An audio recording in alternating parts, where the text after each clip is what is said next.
ওই দিন ছিল শনিবার। সকালে আমি বারান্দায় দাঁড়িয়ে স্পষ্ট আকাশটা দেখছিলাম। সকালবেলা আকাশের সৌন্দর্য অন্য সময়ের থেকে একদম আলাদা। তখনই মায়ের কণ্ঠ শুনলাম, ব্রেকফাস্ট করতে বলছেন। খাওয়ার পর আমি ঘরে ঢুকে স্কুলে যাওয়ার জন্য সাজগোজ করতে শুরু করলাম। টিউশনের মাস্টার কল করেছেন।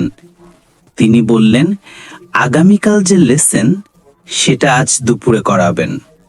মানে আজ দুপুরেই 2 দিনের টিউশন একসাথে করতে হবে। আমি মাকে বললাম যাতে দুপুরে দেরি হলেও ওর চিন্তা না করে। এদিকে আমার বন্ধু এসে গেছে আমাদের বাড়িতে। আমরা প্রতিদিন একসাথে স্কুল যাই। ওই দিনও আমরা আমার সাইকেলে একসাথে স্কুলে গিয়েছিলাম। স্কুলে ওই দিন 6টা ক্লাস ছিল।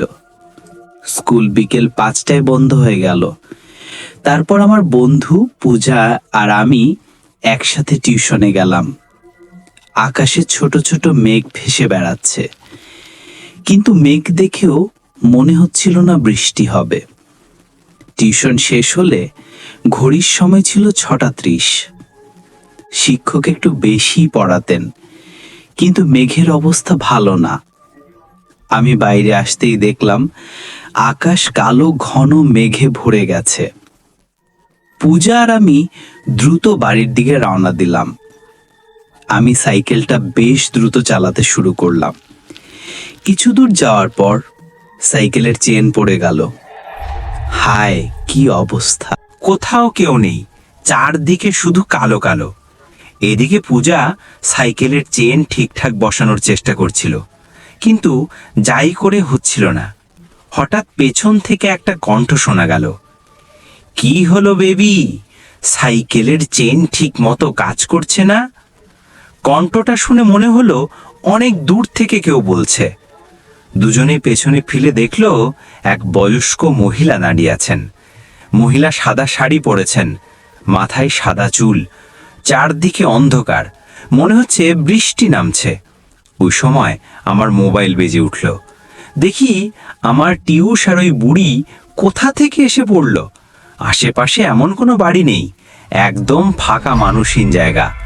ওরা দুজনেই মনেই বেশ ভয় পেয়ে গেল, কিন্তু বুড়িটাকে বুঝতে দিল না। বুড়ির কথার কোনো উত্তর দিল না, শুধু সাইকেলের চেন ঠিক করতে ব্যস্ত ছিল। তবে কিছুক্ষণ চেষ্টা করেও সাইকেলের চেন ঠিকঠাক বসাতে পারল না। এদিকে আকাশে 2-3 বার বজ্রপাত হয়েছে, আর বুড়িটা দূর থেকে ওদের দিকে তাকিয়ে আছে। যখন ওরা অনেক চেষ্টা করেও সাইকেলের চেন ঠিক জায়গায় রাখতে পারছিল না, তখন সাইকেল নিয়ে দ্রুত বাড়ির দিকে হেঁটে যেতে শুরু করলো। তারা লক্ষ্য করলো বৃদ্ধা ওই একই দূরত্বে তাদের পেছনে হেঁটে আসছে। দুজনেই অবাক হয়ে দেখলো এত বয়সে ওই বৃদ্ধা কিভাবে এত দ্রুত হাঁটছে। এদিকে আমার বন্ধু আর আমি যত দ্রুত সম্ভব হাঁটছি। হঠাৎ বৃদ্ধা আমার বন্ধুকে বলল, কেন সাইকেল ধরে হাঁটছো? এখানে আসো, আমার পাশে হাঁটো। তখন আমার নজর পড়ল, বাবা একটা কথা বলেছিলেন মনে পড়ল। তিনি বলতেন যে দানবরা লোহার কাছে কখনো যায় না, কারণ তারা লোহর ভয় পায়। তারপর আমি আমার বন্ধুকে ইশারা করলাম সে যেন সাইকেলটা কোনোভাবেই ফেলে না দেয়। এদিকে আমরা হেঁটে আমাদের এলাকায় এসে পৌঁছলাম প্রায়। হঠাৎ দেখি বুড়ি আর আমাদের পেছনে নেই। রাস্তা সোজা আর আশেপাশে কোনো বাড়ি নেই, তাই বুড়ি যদি ফিরে যাওয়ার চেষ্টা করে এই রাস্তা দিয়ে অবশ্যই দেখা যেত। কিন্তু দুঃখের বিষয়, বুড়ির কোনো ছাপ নেই, মনে হচ্ছে সে গায়েব হয়ে গেছে। এদিকে আমরা লক্ষ্য করলাম আমরা আমাদের পাড়ার প্রবেশদ্বারের কাছে কালীর মন্দিরের সামনে দাঁড়িয়ে আছি। তখন এই বিষয়টা আমার কাছে পুরোপুরি পরিষ্কার হয়ে গেল। তারপর আমরা দ্রুত আমাদের নিজের বাড়িতে চলে এলাম। বাড়ি পৌঁছে একটা দীর্ঘ নিঃশ্বাস নিয়ে আমি মাকে বাবাকে সব ঘটনা বললাম। তখন বাবা বললেন, আহা, আজকে এই সাইকেলের জন্য বাঁচলে তুই। শুনেছি ওই রাস্তা ভালো না, নানা রকম দুষ্ট আত্মারা সেই পথে ঘুরে। আর আজ শনিবার, আবার কৃষ্ণপক্ষের অমাবস্যা।